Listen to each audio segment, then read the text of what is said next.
key. try to do anything, No. it's going to be weird. It won't. It'll be good. So. Try to be entertaining. All right. And I told Kurt I will try not to swear because Try you not might have to. Try not to. We can put an explicit little You E can. next You can add an E. The only kids I know that listen to this is Connor and His friends. I don't know if your kids listen to it. No, they don't. But Connor knows the F word, so it's not going to upset him. So he doesn't say it, but he knows it. So hello and welcome to this episode of Totally 80s and 90s Recall. If you're new to the podcast, we're so glad you're here. And for our returning listeners, thank you so much for your support. Do you remember playing Atari or listening to a Walkman? Maybe using your dial-up internet to log on for the first time? Or perhaps the most famous zip code in the world, 90210? If so, this is the podcast for you. I am one of your hosts, David Ohl, along with my good friend Robert, Mr. Rob McCracken. Hey, this is a fun one. Yeah, I'm excited for today. This is a good one. Question for you. If you could go back in time and relive any part of your life, would you? And if so, what moment would you relive? So that's... Yes, for you. Yeah, I would say now I wouldn't relive anything because everything that's got me to the point I am, if you relive something, you might change those events, right? But I guess if I could go back and play baseball again in high school, maybe I'd relive that because I really liked playing baseball, like competitive tournament-style baseball, and I don't do that anymore. Sure. So if I could relive that, I guess that'd be the one thing I could go back and do again. Okay. All right. What about you? Gosh. I don't know. I think I'm with you. I don't think I would relive anything. Nothing. But, Not even when your truck got hammered in front of my house? No. No? I You wouldn't don't want to do relive that? I You don't want to want- I relive don't that. want to relive You just that. want to leave that where it is. I want to leave that where it's at. You love that truck. Got smashed all the heck. Do you still have that piece of the Ford symbol to this day? Still hangs from my rearview mirror. Well, that's something. Well, this is exciting. For our 5th episode, we have brought in a special guest, Aubrey Terrell. Aubrey is my sister-in-law and an avid movie fan. I have known her since I met my wife, her sister, about 25 years ago. And Rob has known her since college, so about 24 years ago. And with that, we will say welcome to the show, Aubrey. Hello. That's it? Just Well, hello? Thanks for having me. Thanks I'm for glad having to be me. your first guest. Yeah, I think it's a good choice. it is a good choice. Our first guest.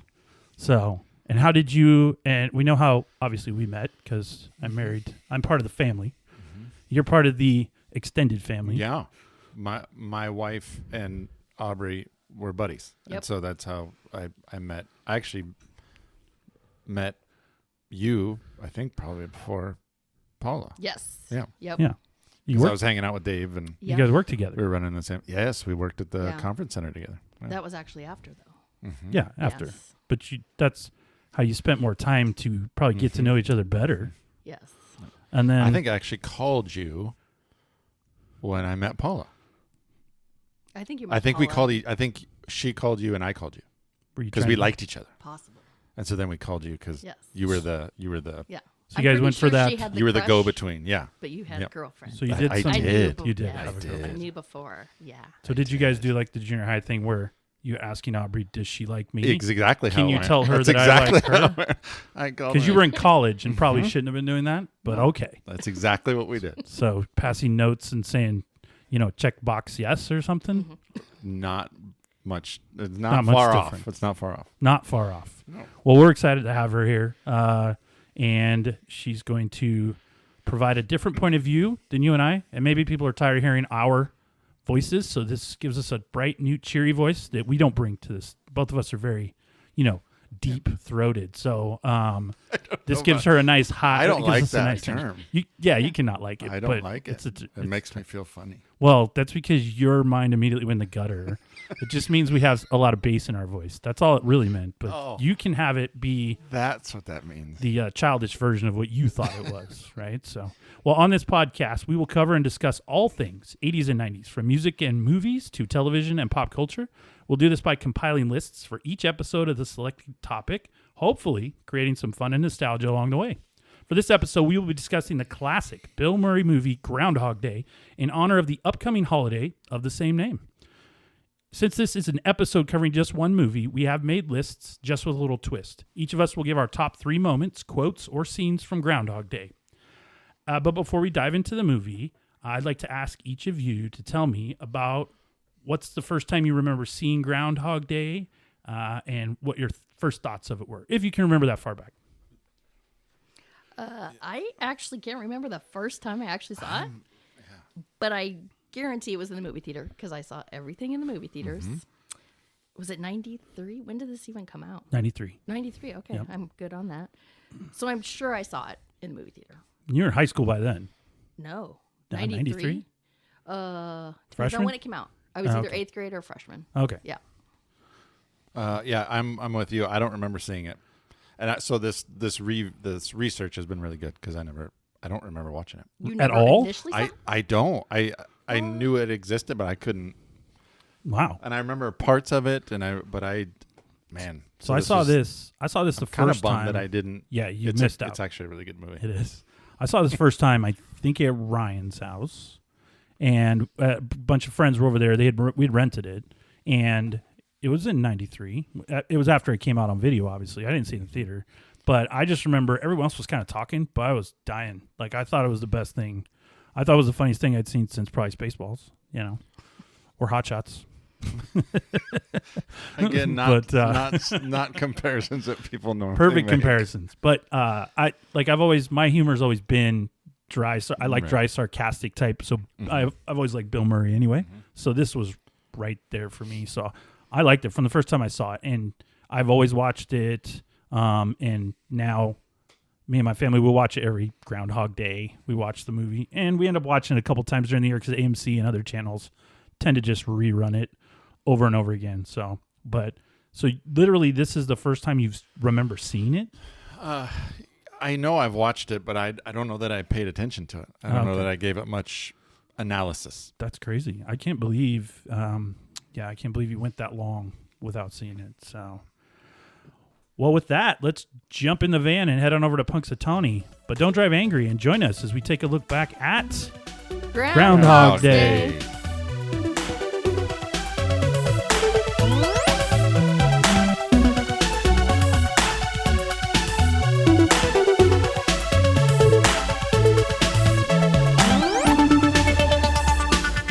So Groundhog Day is a 1993 movie directed by Harold Ramis, starring Bill Murray, Andy McDowell, Chris Elliott, and Stephen Tobolo, who plays Ned Ryerson, and a host of other character actors. This got a 94% on Rotten Tomatoes, 88% on audience, so everybody loves it. Classic movie. And so what is this movie about? Well, quick plot is the main character of Bill Murray, Phil Connors, he's a weatherman in Pittsburgh. He has to go out to Punxsutawney to report on the groundhog. He's a very egocentric. He thinks he's better than everybody else, and he thinks this report is beneath him. He gets out there, and after the first day, the first Groundhog Day, he goes into a loop where he's reliving Groundhog Day over and over and over again. And so through all those days, hilarity ensues, different situations, things like that. And then we eventually get to the end where he figures out a way to get out of the loop and get back on with his life. So that is the plot, for the most part, of Groundhog Day. So what do we want to talk about first? I don't know. You lead us. So the first thing I would say is, so if you haven't seen the movie, spoiler alert, we're going to talk about it. So pause, go watch it, come back. By this time, you probably should have seen it. But as we learned with Rob, maybe there are people that haven't watched Groundhog Day. So that could be a thing. So the original script, he was supposed to be stuck in the loop that we're talking about for 10,000 years, which is a long time. But Harold Ramis got a hold of it, and he thought that was too long. So they've never actually said how long the loop that he's in. That was the question I was going to ask. Yeah. Is do they ever? No one ever No? answered it. Okay. Harold Ramis never answered it. No one's officially answered it. But there's some scientists online that have gone and done some math saying for all the things he learns, for what he does, all this, they did some math, and they came up with their best guess is 33 years, 350 days, and he repeats the day 12,395 times. So that is, as of today, or previous research, that is what they say how long Bill Murray was in Groundhog Day, that he just kept reliving it over and over again, which is a ridiculously long time. That is very specific also. Yeah. 30. What was that? 30. 30 Very what? specific. 33 years. 33 years. 350 days. So almost 34 years. Okay. Right. So almost 34 years. And another thing I found out, it wasn't even filmed in Punxsutawney. None of it. Not even in Pennsylvania. It was filmed in Woodstock, Illinois. The entire movie. And they picked Punxsutawney because that's where the Groundhog's from. But when they went there, they said that the town didn't quite look as friendly and Americana as they were hoping for. So they found this Woodstock, Illinois. It met what they were looking for with all the little cafes and all that stuff. And the park. They like the big park. And so that's where it got filmed. And Gobbler's Knob is a real place. It is. Yeah. That should be the name of like a 90s band, right? Gobbler's Knob. That's funny. Like opening for Weezer. Yeah. Gobbler's Knob. It's right up there with Chipmunk Tube Top. That's would what say I was that. going to say as soon as I heard that. Chipmunk Tube Top. I will say one of the things I found was that the opening song, I'm Your Is Weatherman. awful. It's awful, but the guy that wrote it, he was inducted into the Texas Heritage Songwriters Hall of Fame. He's no slouch. That song was the real deal. Yeah, I got it. So what I do like about 80s and 90s movies is they would write songs for the movies, right? And it would kind of tell you about the movie. They did this with TV shows too. They don't do that anymore. Now you just pick a popular song, tie it to the movie, and you move on. But this song is called The Weatherman. And if you just listen to it, it's every cheesy 90s sounding song possible. And it's talking about, they're using Weatherman as a, analogy. It's just really, they could have done better. Like, for everything that's great about this movie, I really don't like that song at all. Wow. I thought it was pretty good. It's so cheesy. It's pretty cheesy. So what do you got? Not much until I get into my Not until you get in your thing. into my list. Well, just give us some general, rewatching what you think about it, or memorable things like that.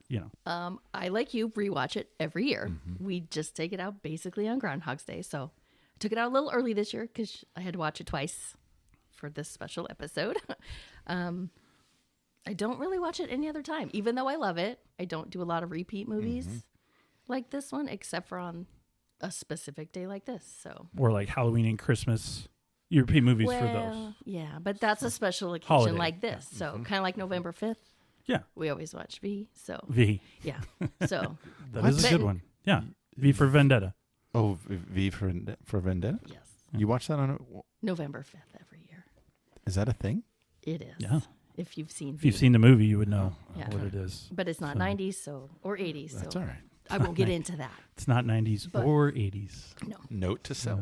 Yes.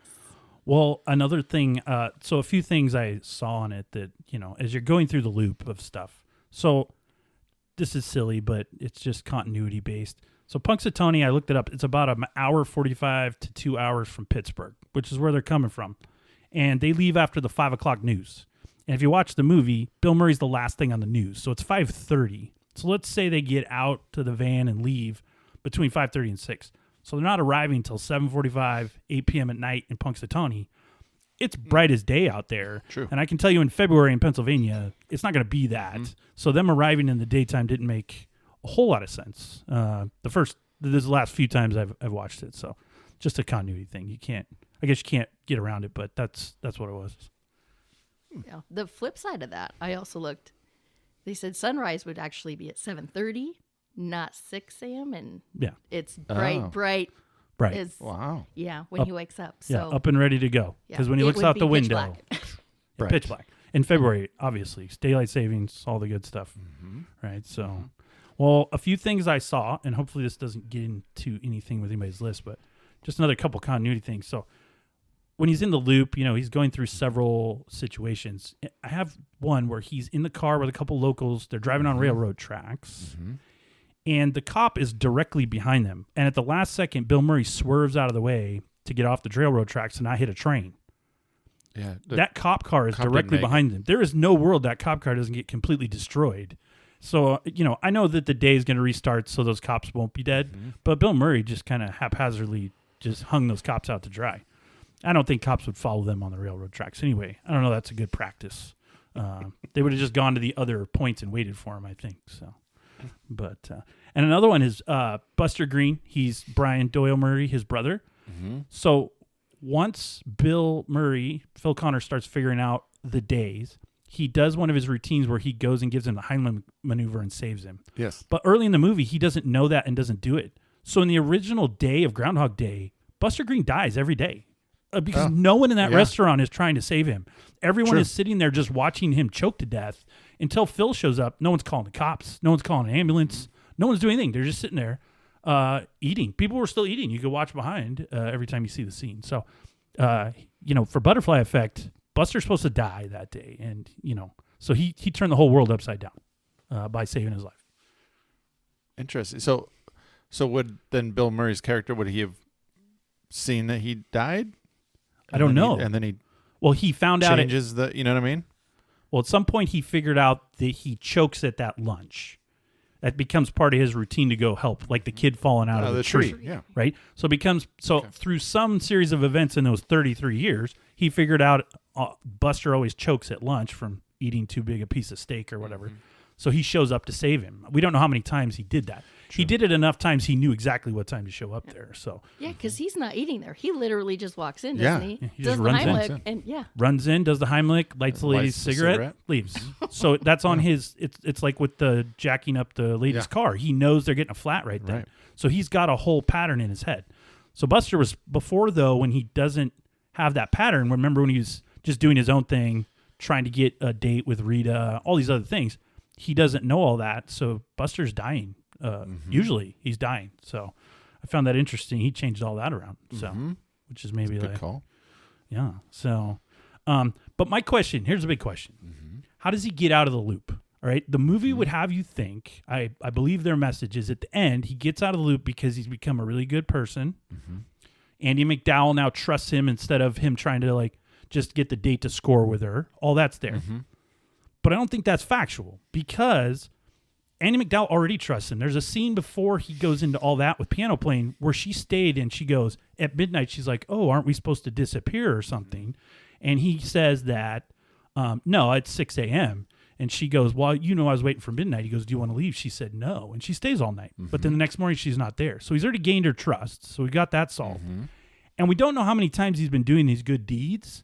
But it's enough that, again, he knows the kid falls out of the tree at this time, that Buster's choking at this time. So it wasn't, I don't know that it's just the good deeds and impressing Andy McDowell anymore that gets him out of the loop. So how does he get out of the loop? I have a theory, but I might want to save it for later. I don't know. So I'll try to, what do you think? How do you think he got out of the loop? I think it is the good deeds, but probably that he's not trying to do them so he gets attention for it. It becomes that he becomes a good guy. It's not about But him. even though he gets all the attention, because at the dance, everyone's like, Dr. Connor's this, or Phil's the honorary guy of Punxsutawney. True, but I don't think that's why he's initially doing it. I think he's seen these people so many times that he's like, oh, he's like, this is a cool mayor guy. Like do you know what I mean? So it's like... Yeah, I think for me it's the dying to self, where he's no longer helping others for personal gain. Right. He's helping people to help people. To actually be altruistic. So, yeah. I mean, I can see that, but it feels like he'd done that and then he didn't. Yeah. So a couple other things though about the script. Harold Ramis got a hold of it. It wasn't really a comedy when it first got written. It was like a dark script. And originally, he was like, there were some weird things in the script. Like, ultimately, he killed everybody in town at least once just because he was trying to figure out how to get out of the loop. He blew up the bed and breakfast. There was a whole bunch of things like that. Well, I had read that his girlfriend put a curse on him. Like that was supposed to be how he got into it. Was that there's a girlfriend that was, a jaded girlfriend put a curse on him or something like that. Well, there's a fan theory that... So Ned Ryerson, if you've watched the movie, we know who Ned is. He's kind of the annoying guy who says he knew Bill Murray, Phil Connors, in high school. And everyone says the first day he runs into him right away. And then right after their first exchange, he steps in a puddle. And everybody says that the fan theory is Ned Ryerson's actually what got him in the loop. Ned Ryerson is by de facto, whatever you want to call him, death, the devil, whatever it is. And when they had their exchange, he put Bill Murray into the loop. And the reason that they have that theory is because, as I was just saying before, you do all these other things and he never gets out of the loop. But on that last day, when he comes out of the dance, Ned runs into him and he says, I haven't seen this guy in 30 years. He came to me today and bought whole term dismemberment. He buys all the insurance he can buy. And so the fans' theory is that he sold his soul to Ned Ryerson, who is the de facto devil again. And then when he sold the soul, signing for all that life insurance, he let him out of the loop. And then the next morning he was out of the loop with, Rita. So I think that theory holds weight. I have a rebuttal to that theory. But I do think that there's something to be said about the tension between good and evil. One thing that I noticed in the film is the colors of blue and red. So if you watch the movie and you watch it, I think they use colors at strategic times, blue and red. The scene where he steps in the puddle when they pull the camera back, the curtain on the restaurant is red, the sign in the window's red, the mailbox is red. And then there are other times in the movie where Rita, she's always wearing a blue coat. There's a constant, even, and this is probably looking too much into it. The police car's lights, blue and red. They're two separate colors. There's a scene where he's gotten caught in the snowstorm and he's asking his resource on the phone and he's saying, "What is there a snowstorm in space?" And in the background, there's a row of blue window melt for your car, and then red gas cans. And he's standing in the middle and it's split.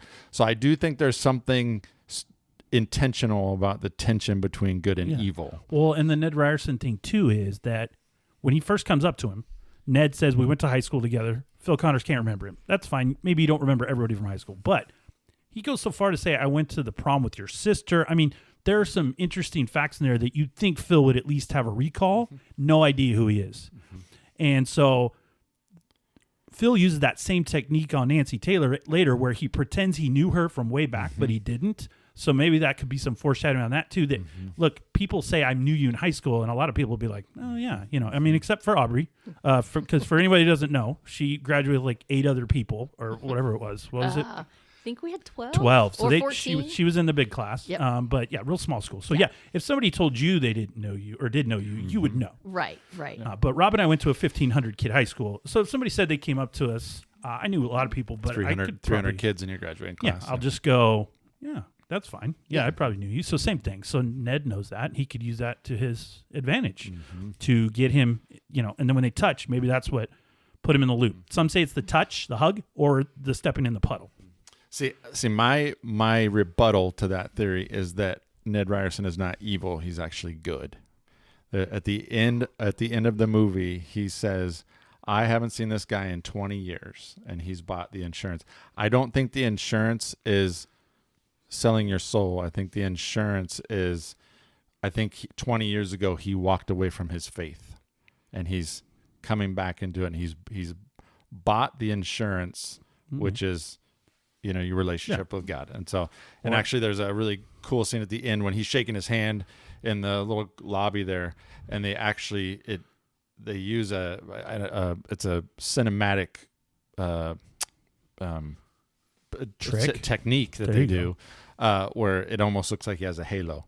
And so I think it's the opposite of that theory. Well, when I saw the good and bad thing, the other thing I saw was, Ned's the de facto death or whatever he is. That bartender in the bar, yes, he's like the angel or God overlooking to make sure Ned doesn't get out of control, because he's always there. He's listening to everyone's problems. He's part of all these situations. They always end up at the bar talking while that guy's around. But he never says anything. He's just kind of there watching and things like that. Yeah. I like Rob's theory about Ned being kind of the good guy, kind of like a conscience, like he knows at the beginning Phil's not the greatest guy. So maybe he puts him in the loop to redeem him, and it takes that long, and it takes I never thought about that. I've heard the other one. Yeah. But I do like that. It's a little more upbeat and positive. It's more I'm going to upbeat. go with that one. That's because you want Ned to be the good guy. Well, but he's 'Cause you super like Ned. annoying, though. Yeah. No, Oh, like, yeah. I mean, he's great. He's perfect. The whistling belly button trick. Yeah. Because if you notice, the truck is red, the car is red. I just think there's something there with the colors red and blue. Something. Well, I would still say that them just having you believe that just because Andy McDowell likes him now and he's doing these good deeds is what takes him out of the loop. I don't know that tracks because other parts of the movie don't necessarily lead to that. But that could just be the way they cut the movie and not really. We could be overthinking. It is a Bill Murray movie about a groundhog. So we could be going too far into it. So another fun fact I saw. So we can get off the sad facts of how he gets there. When he drives with the groundhog in the car, in real life, when they did that scene, he had to get like multiple rabies shots because that thing kept biting him, the groundhog. Oh, I did not know that. Yeah, so he had to twice he had to go get rabies shots from the on-set doctor, whoever, because when they're driving in the truck, he gets a little bitey. Well, we heard a fun fact. Kurt actually found it that the original groundhog, something happened to it, like the type that would normally be in the movie. So they actually got that groundhog out in nature wild. and stuck it in the movie. So I'm like, well, no wonder he's biting Well, people. yeah, he's not trained at all. Not trained. Like, I thought that was strange. I was like, there's no other groundhog because I wouldn't. Yeah, you can have rabies shots if you're having a wild animal bite you. Oh yeah, I didn't know that either. I thought I knew everything about it. I didn't know that. Yeah, let's just go grab a random right? groundhog and see if he works, right? So one sad note of this movie, though, is Bill Murray and Harold Ramis had such a terrible time making this movie because Bill Murray's not the best, I guess, when you direct him. He shows up late or sometimes not at all or things like that. He ad-libs a lot. Yeah, he ad-libbed quite a bit, but I think you get that with him whether you want it or not. But he, after this movie, Harold Ramis and him didn't talk until like 25, 30 years when Harold Ramis was basically sick to where he was, now that he's passed away. Then Bill Murray went and saw him and they buried the hatchet and everything. But for like 30 years, they didn't talk.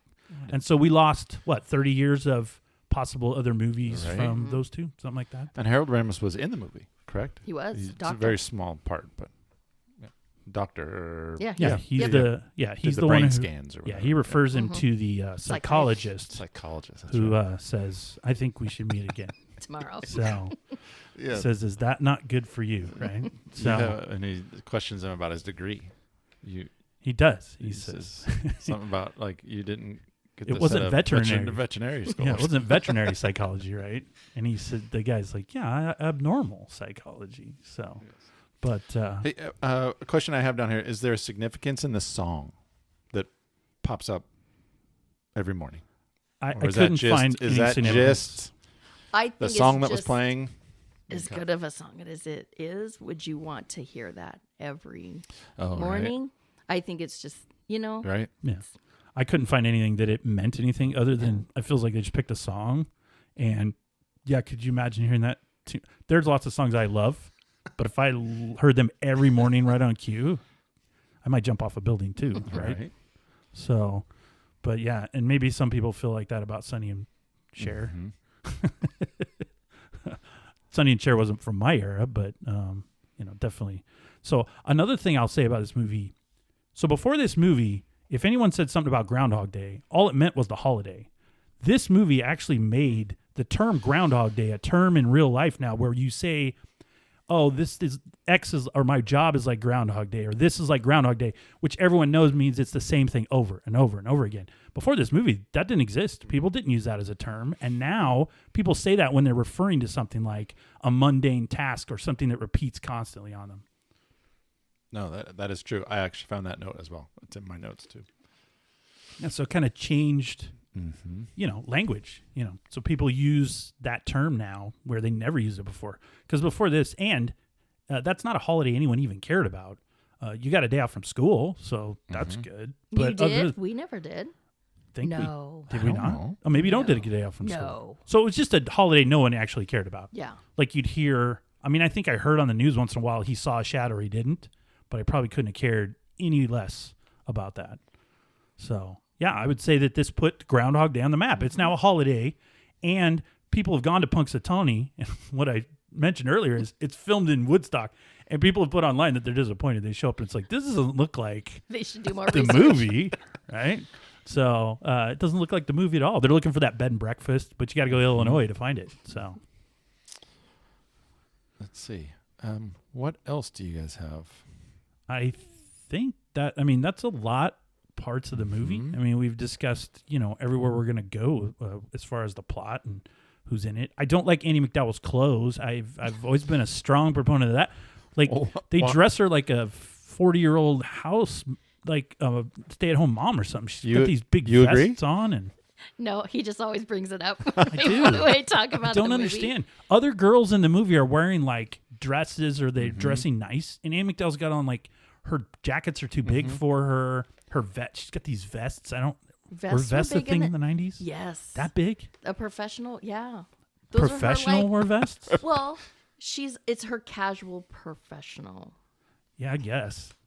Those high-waisted jeans that were kind of, I guess. The mom jeans. They're coming back, man. Yeah, I've told Aubrey this. It reminds me of that Saturday Night Live skit where they talk about the mom jeans. It's that same skit. Those jeans, that vest.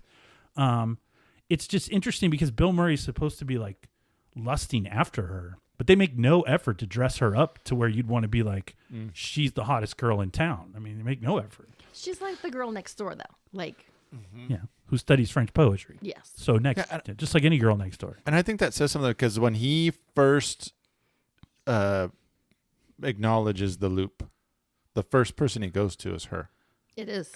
He goes straight to her and says, I got to talk to you. I got to talk to you. I have another thing about the loop is he accepts that loop pretty fast. Like by the second day, he's like, I'm immortal. And he goes, we're going to drive on railroad tracks. Oh, my God. We're going to do all that stuff. I mean, within 2 to 3 days, he's just gone from this is unbelievable to I can just do whatever I want. I feel like there'd be a longer adjustment period and he's pretty gutsy to get himself arrested and all that, like on the 3rd day. If that doesn't work out right, now you're in jail. You got some problems. I just feel like he would have tested that out a little further before he getting arrested wouldn't have been my test, because if it fails, I'm in jail now. I would have done something else. Something easy like breaking the pencil. Getting a tattoo. Getting a tattoo. Yeah, is it not here tomorrow? Right. Oh, yeah. Yeah. Because you could live with that afterwards if the day ended. But I'm just saying it went from, the first 1 or 2 days where he was a little like, I don't know what's happening, to immediately like, I'm just going to rob a bank. I'm going to do all these things. Yeah, it does. Because when she asked him if he's checking out, he's like 100%. Yeah. Day 2, he's like 75, 80. It's like, Fast. Yeah. Like on the second day, he's already like 75, 80. Yeah. So he's accepting that quickly. This might happen. Yeah. Yeah. So good point. I mean, you got to get this in within 90 minutes. So I got it. True. You got to get the movie. You got to get the story going. But I just thought he came to terms with it very quickly. And so I don't know. It probably works again because you got to keep the movie along. But I think I'd have more adjustment time than he did. Although we're just assuming that's day 2. Maybe it's like really 2 weeks are gone by. They need to put it like SpongeBob where they're like 2 weeks later. Yeah. Yeah, maybe. Because it could have been, but we're just seeing it as day 2. Yeah. But early on, I think it's day 2 because he tells that person walking in the street who's his piano teacher later, he says, where's everyone going? She said, Gobbler's Knob. And he goes, I thought it's Groundhog Day. And he goes, I thought that was yesterday. Right. And he does say that to the guy in the stairs. Right? It's still just one day a year. So. Yeah. Wait, we were trying to, when he was doing the Nancy, no, not Nancy, Rita, and she's slapping him. Oh, yeah. Like 9 times. Yeah, it was 9 times we counted. So then we were trying to do the math there and figure out, how many of those were fast tracked, and then were there more in between. I'd be interested to know how long he spent on the Rita thing, because you realize he memorized food, ice creams, all these things. He learned French. Well, I googled the question. Is how long would he spent years getting to know her? How long would it take you to learn to play the piano? And I said, if you want to be a professional classical performer, you're looking at a minimum of 10 to 15 years of concentrated study with a master teacher and hours of practice every day. And most people who want to, so 10 to 15 years minimum. So that's every day. Yeah, those folk online that figured out the 33 years, that's part of where their calculation is. So if he learned French, if he learned the piano, ice sculpting, which is not an easy thing to do, and then just getting to know, he knows everyone in town.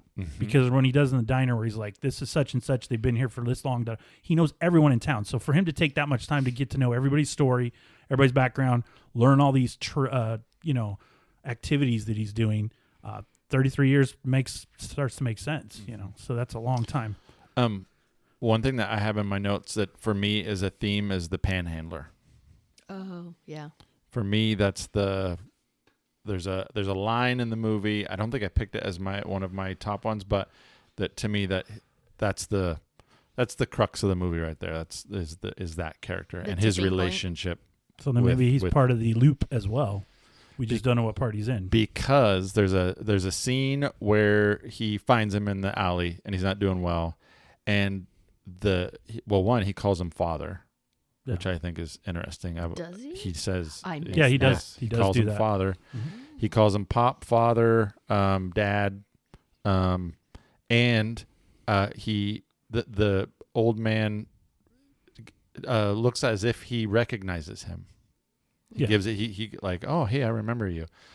So I think there's more to the panhandler character that isn't talked about much. But again.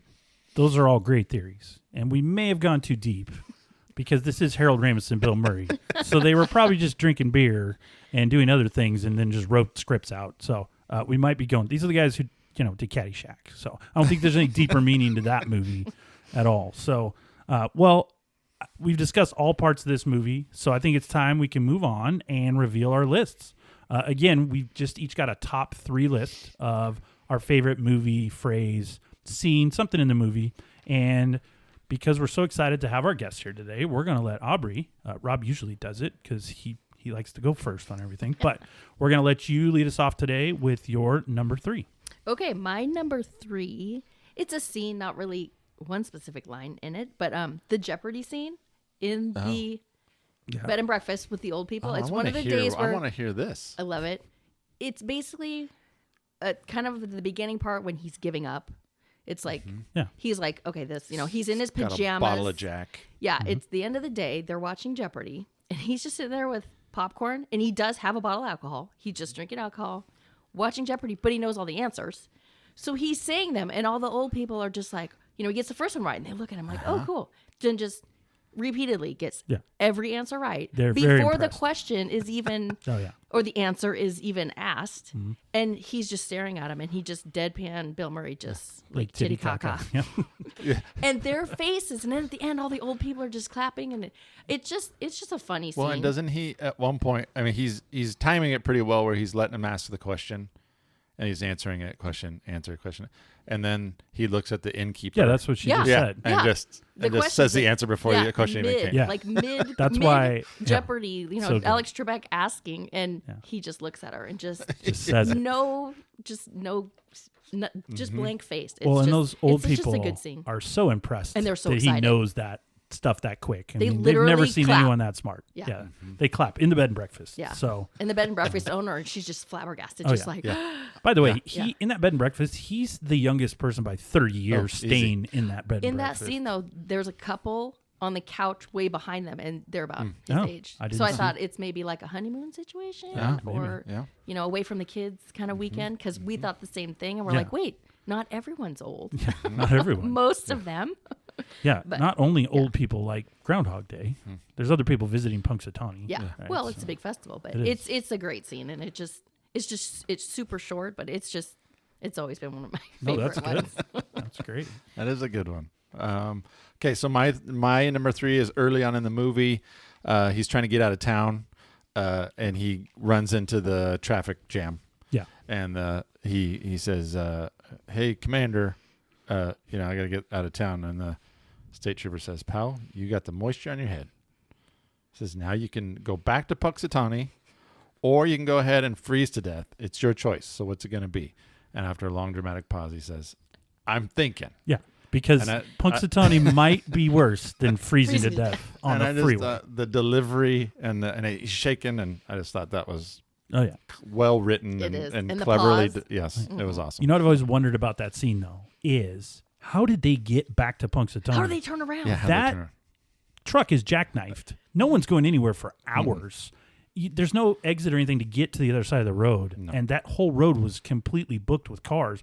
Just from my driving experience in traffic, I would tell you, I don't know how they got out of there within 6 hours. I mean, they would have to clear out that truck. They would have to do, and the road's filling up with snow. I mean, it would have been a long version to get back to Punxsutawney. So, but yeah, no, that's a really good one. My number 3 is also after they came back to Punxsutawney from that scene, and he's on the phone. Now, I love his sarcasm early in the movie. He's much more sarcastic early on because he's obviously still narcissistic and egocentric. So later, I mean, he still has some narcissism and some sarcasm later, but early in the movie is the best part. And he's on the phone, and he tells him on the phone, he says, come on, all the long distance lines are down. He goes, what about the satellites? Is it snowing in space? That line is perfect because he's so passive aggressive towards the other person on the phone. And just that person's got to feel, silly on the other side. He's trying to explain something to this guy. And he's like, is it snowing in space? Because we know it isn't, right? So just the delivery and the sarcasm in that, to me, I laugh every time. Then he gets hit with a shovel right after that. So that's good. That's right, he does. All right. So that brings us to Aubrey's number 2. Yeah. Which, good segue, that is my number 2. The whole scene when he's in the... Yeah, it's not the gas station. Or is it the gas station? It's like a gas station. Yeah, he's in the gas station. But when he says, yes, is it snowing in space? Is it snowing in space? And he's like, but then isn't his added line, he's like, don't you have one for emergencies or celebrities? Yeah, and they're like, I'm a celebrity and it's an emergency. He goes, I'm a celebrity in an emergency. In an emergency. Yeah. Which is funny because he always refers to himself as a celebrity, but really nobody else does. Yeah. He's a local weatherman. Yeah. And then generally I'm not into slapstick, but then hit with the shovel kills me every time. And I'm not a big slapstick, but and then just his face afterwards, it's just like, because he's being a jerk, he thinks he's smarter than everyone. He deserves to be hit in the face with a shovel. Yeah. So, yeah. And like I said, that's my number 2. It's so good. Just the way he delivers is it snowing in space? First time I ever heard that, I think I fell off the couch. It was so funny. I was like, I want to talk to people like that. I shouldn't, right? But I do want to. Yeah. Because it's just such a good delivery, So. Well, my number 2 is a little more serious, but it's later on in the movie. It's Phil, Rita, they're in the cafe, and Phil says, you think I'm acting like this because I'm egocentric? And she says, I know you're egocentric. It's your defining characteristic. And I thought that was a real, for me, that was a key point in the movie that they're, that's who he is. He's egotistical. Yeah. And so the rest of the movie is him trying to be less so. Yeah. And drop that title. So, well, and that's the part where then he starts walking around telling what he knows of everyone. Yes. And he says, this is Nancy. She works in the dress shop. She makes chipmunk noises when she gets real excited. So, he walks around. Yeah, that's a good one. I don't, that's not my most memorable because I'm more to the funny, but I understand why you put that in there. So, well, my number 2 is when he's doing his report for the first time with the Groundhog Day, the Groundhog out at Gobbler's Knob. Mm-hmm. And he does the first part of it, and then they got to do the Groundhog where they pull him out. So he goes, they're showing it, and he's like, it's the same shtick every year. They come out with a big stick, they rap on the door, they pull the little rat out, they talk to him, the rat talks back, and then we have the weather. And so it's just, and then right after that, he goes on me in 3, 2, and then he goes, this is one time where television really can't describe, fails to capture the magic of a large squirrel giving the weather, right? And she goes, can we try it again without the sarcasm? And he's like, we got it. He walks off. I mean, he literally throws the mic and walks off. So that is where you say it defines the egocentric. Mm-hmm. That scene defines why he's in that loop, because it's beneath him. It's a waste of his time. He hates doing it, and he's just we'll fix it in post, right, Rob? That's what he's telling the cameraman when he talks about the rat and all these other things and the large squirrel predicting the weather. We'll fix it in post. So I think that's the same time he asks her if she likes men with the prominent upper teeth or something like that. Yeah. He also asks her when he gets there, he goes, how'd you sleep? Sleep without me? He goes toss and turn. I slept alone. I do have a note on that. He continuously, through the whole movie, sexually harasses her. Oh, absolutely. Which would never fly now. That's his producer, like kind of his boss. Yeah. And she kind of like, and I was like, wow, that would not fly now. No. Well, the interesting thing about that is I don't think he knew her, because at the TV station when they're leaving for Punxsutawney, the deputy weather guy who's covering for him goes, "Oh, that's the new producer, Rita. I think you're really going to like her." Mm-hmm. Yeah, this is and he their immediately first job. goes into predatory moves, like I'm going after her, right? So, yeah. So, oh no, he's sexually harassing. Yeah. There's a good chance he's sexually harassing Chris Elliott's character too during the movie. So, and possibly possibly some other people along the way. So, well, those are both good. So before we reveal our number ones, we're going to do our cut line, little segment we like to have some fun with. For this segment, we're each going to identify one moment or quote or scene that just fell out of your top three. So this was your first, just couldn't make a decision. We will then also do an honorable mention. And for this episode, the honorable mention is something, and this might be hard for Rob because he hasn't seen the movie as much, but something maybe you didn't notice the first time you watch it that you saw on later viewings, some situation, some comment, something that made you think about the movie differently. So just like we've been doing, we'll start with Aubrey for her first cut. Okay, so my first cut was when he catches the kid falling out of the tree. Just his line on that when he's like, "I'll see you tomorrow, maybe," because the kid doesn't thank him. He Never. like literally catches him. He never thanked him. Runs to catch him, and the kid's kind of laughing, and he just puts him down. And he just takes off, and I thought, I wonder if he actually, after that moment, like I'm assuming he is there every day to catch him, because in the beginning he's not, because when the old man's in the hospital, the kid's in the background in a wheelchair in a cast. Yeah. So he broke his leg. But it's before the scene, so you assume that.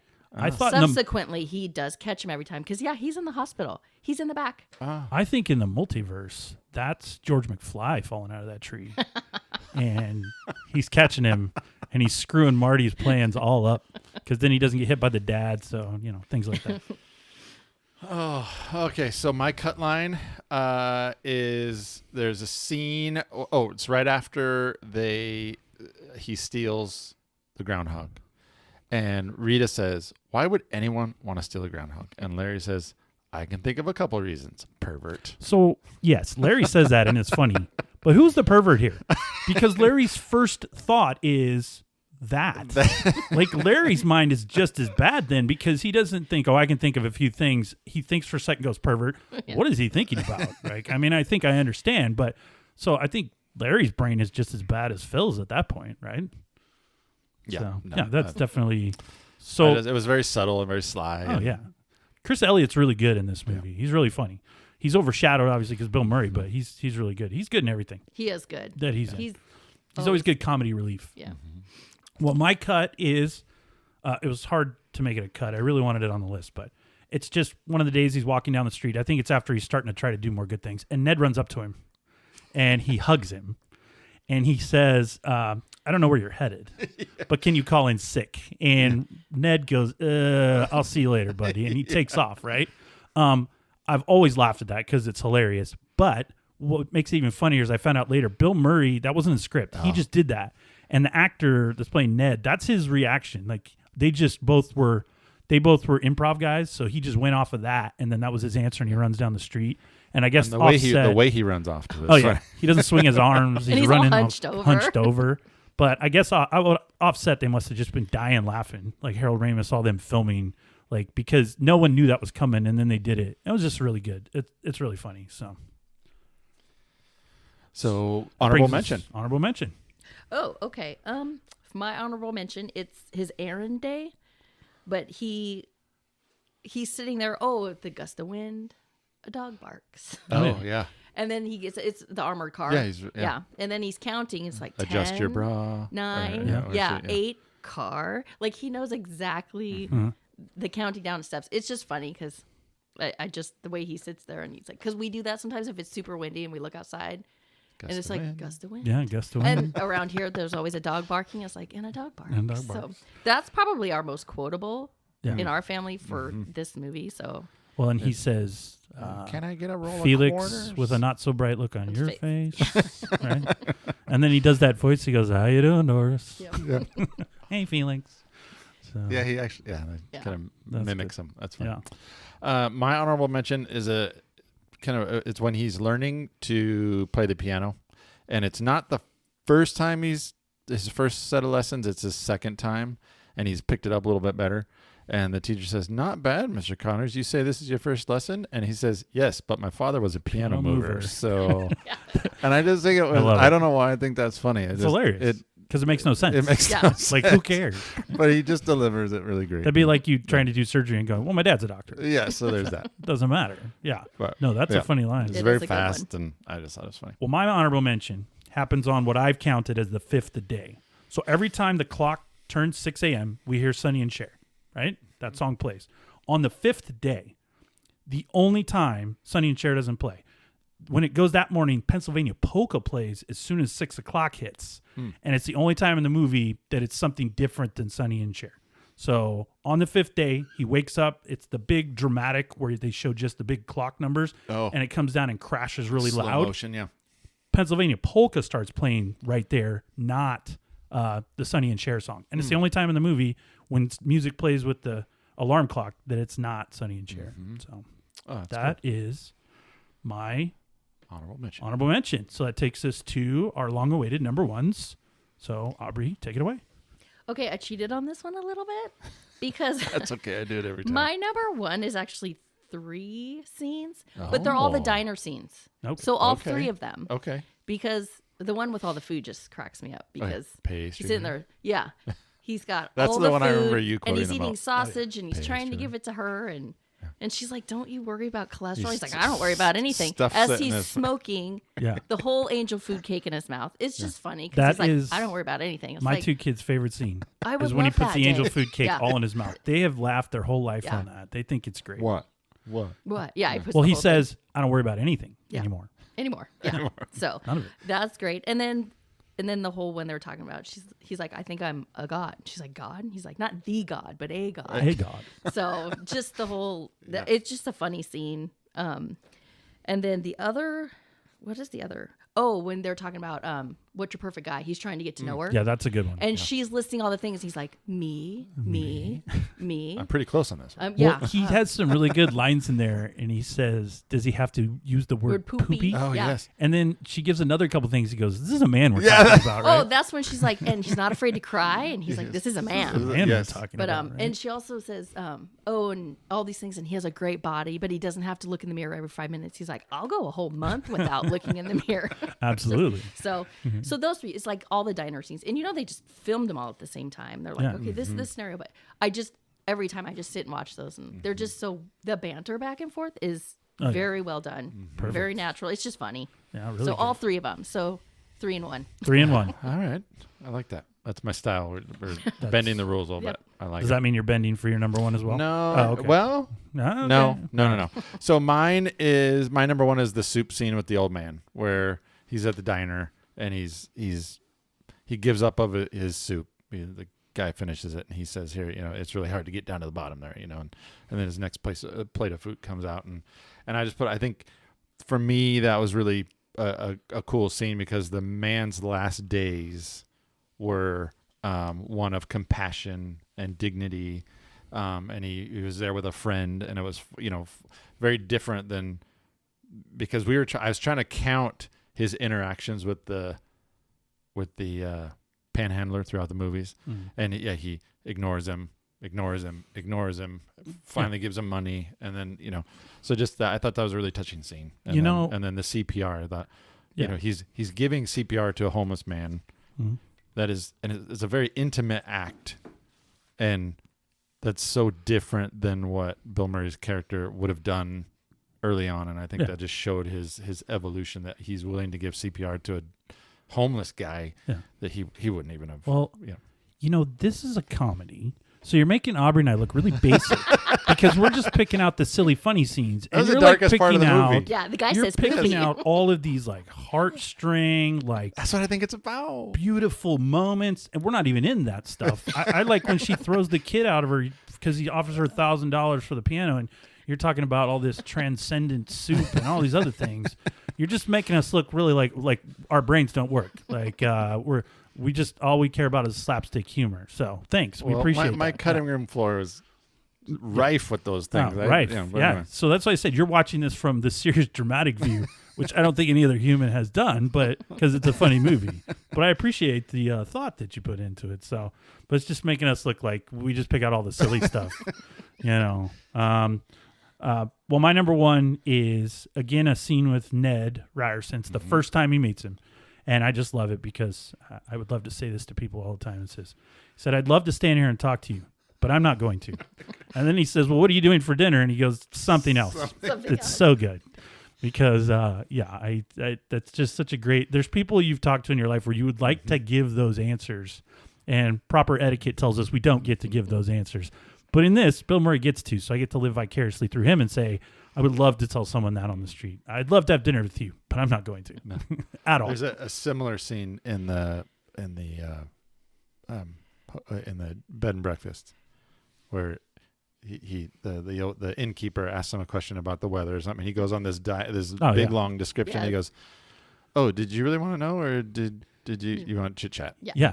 Just chit chat. Because most people be like, "Yeah, it might be cold today." Yeah. And he's like, "All this moisture is going to come out of the east and push off to Altoona." And she's like, "All right." Yeah. But she's also the one where he goes, "Can I get an espresso or a cappuccino?" And she goes, "Well, I'd have to check with the." She goes, "I'm not sure how to spell cappuccino." Yeah. And he walks away from her. So that was one of my cutting room floors. Yeah. Did you ever have deja vu, Mrs. Lancaster? She thinks it's food. I don't think so, but I could check with the kitchen. Right. She thinks it's food. So she's not the sharpest pencil in the box, that lady. She's not. Right. So. But and she keeps a good inn, apparently. She does. Yeah. People like to go there because he won't stay at the nice hotel. Yeah. He wants to stay at the bread and breakfast. Although, the Fleabag. I bet the hotel has hot water. Yeah. I don't still to this day understand I don't that. either. He says there's no hot water. Oh, there wouldn't be any today. It's literally the biggest day of the year in that town, Groundhog Day. Yeah. Everyone is there. Like everyone from the state around the United States comes to visit this, and that's the day she doesn't have hot water. And it seems her like bed they're and breakfast. full. Like they're completely full. Well, and Rita makes it sound like this is an upgrade. Yeah. Right. Like a major upgrade. She goes, "Oh no, I got you this.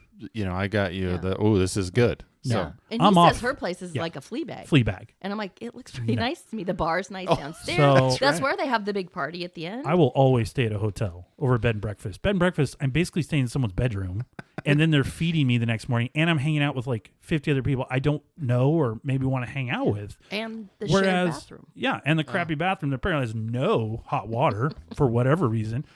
And at the other hotel, if I don't want to visit with anyone or do anything, I just have my own space. So I'm not staying at a bed and breakfast. Okay, so I should have asked this at the beginning, but the character that he meets at the top of the stairs, I noticed they refer to him as the Italian. Is that his name in the credits? Yeah, I think so. Oh, I've never seen that. I didn't notice on the credits. They do have that scene where he just seems like Italian, but that's because Bill Murray's Phil's Connor's speaking Italian to her. Says ciao. Yeah, he goes, ciao. But that's because Phil says it to him first. So is your expectation you think he's Italian because he doesn't speak Italian? No, he just says. He says, heading off to see the groundhog? That's all he says. Yeah. But they might have referred to him in the credits that way just because they do that one little part. I don't know. Yeah, it's possible. Anyway, that was off the topic. Well, I got one last scene that I just couldn't get in, but I really liked is when the first day again, he comes up to do the report, and Rita goes, "Oh, it's so great. Everyone's been out here all night. They stand by the fire. They go back out and dance, and they get back by the fire again." He goes, "Yeah, they're Hicks, Rita." They're Hicks. It's such a good line. I knew where you were going. Like with the that. Hicks is so good. Like he just, that's the peak again of his narcissism that everyone's beneath him in this town. All these like rubes or something, and he's just like, "Yeah, they're Hicks, Rita." So, but I mean, I could go on forever. I left other ones off. The one where he says, "Well, it's Groundhog Day." Again, so because he doesn't know what to do with it, and it's all confusing. One of mine that didn't, because it was all visual, is when he shows up and she's getting him all mic'd up, and she goes, "You're missing all the fun," and the look on his face as he scans the crowd, and he's like, "This is not fun." But he thinks none of it's not his idea. No. She says, "Are you going to see the groundhog for dinner?" "Oh, I had groundhog for lunch. Tastes like chicken." So good. Well, anything else? No, I think we've done a pretty good we might deep have dive. Overanalyzed that. We're going to give people a lot of things to think Aubrey's about. got more. I've got one, and it's kind of like a new thing since we. Okay, so I want to know. Obviously, he's had 34 years to learn everything about all these people. How is it though that from the townspeople, they've only known him for the one day. How does everyone love him so much? There's no way he got to all those people individually that one day enough that they love him so much. Like, I get like the mayor's wife because she saved his life. Right. But like everyone else acts like they've known him for the 30, like, oh, he's the best and all that stuff. I'm like, he's literally been there a day. Yeah, the waitress, Dora, is that her name? Doris. Doris bids on him because she's like, I got $10, says you're mine. Yeah. All he did was go to the cafe and eat. They didn't show anything else. Well, and the lady who says Dr. Connors and stuff, and then she's like, oh, he can help around the house and all that stuff. I mean... Well, she said he fixed Felix's back. Well, right, but it's like, would you just let a stranger, like... Yeah, I got fix, you know what I mean? It just seems like, wait, well, how come everyone else seems to know him and love him so much after Well, yeah, I think day? in movie circles... They had to conveniently wrap this thing up. I know. This is like I think it's part of the story they're trying to tell, that he becomes so beloved that Rita's like, oh wow, like how does everyone know? I thought you hated it here. But I will caveat this for my last thing. At the end, he says, "Let's move here." Oh no. If I got out of that loop, I couldn't get out of Punxsutawney fast enough. I'm not taking any chances that this thing starts over again. Right. I'm getting to Pittsburgh. I'm getting to St. Louis. I'm getting somewhere that's not here, no matter how nice it is, because I just cannot take a chance that we're going to end up in a secondary loop for that's whatever why they're reason. going to rent, though. I don't care about the renting. I'm leaving. He does say that. We'll rent. We'll rent it first. So, but well, I think, if you haven't seen Groundhog Day, we probably gave you all of it. So, and a good synopsis, and maybe some things to ponder that you probably didn't need to ponder or didn't want to. You just want to listen to Bill Murray be funny and move on. Or, as Rob watched it, like you're watching Terms of Endearment or some sort of, tearjerker. Maybe you get the more deep meaning of the movie. But want to thank Aubrey for being our first guest. You did a great job. No, thanks. It was fun. Yeah, we'll do it again. Yes. We'll find something else to bring you back and hopefully have a little more fun. So you got to convince Kurt to come. Oh, he will. We don't have to convince him. He's coming on. Yeah. He's doing it. Okay. Yeah, he's gonna do it. The Nick Cage trilogy in the future. That's his moment to shine right there. So, well, that brings us to the end of this episode of Totally 80s and 90s Recall. We hope you've enjoyed reminiscing about the movie Groundhog Day. What did we get right or wrong, or did we miss something altogether? Let us know on Twitter or our website, which are both included in the show notes. You can also email us at totally80s90s@gmail.com with comments or show ideas you'd like to hear in the future. Any emails we like or that we find interesting, we may read on future episodes. And finally, if you like the podcast, please hit that subscribe button, like the show, and share it with your friends. That will help the show grow. So what's our homework for next time? Our homework for next time is going to be the top love songs of the 1980s. All right. So the next two episodes will coincide with Valentine's Day. So starting with the next one, we're going to celebrate everyone's love of Valentine's Day by reviewing our top love songs of the 1980s. Perfect. Anything else, Aubrey? Nope. I got nothing. Nope. I got nothing. Fancy goodbye? No fancy goodbye. All right, we're out. Peace out. Bye.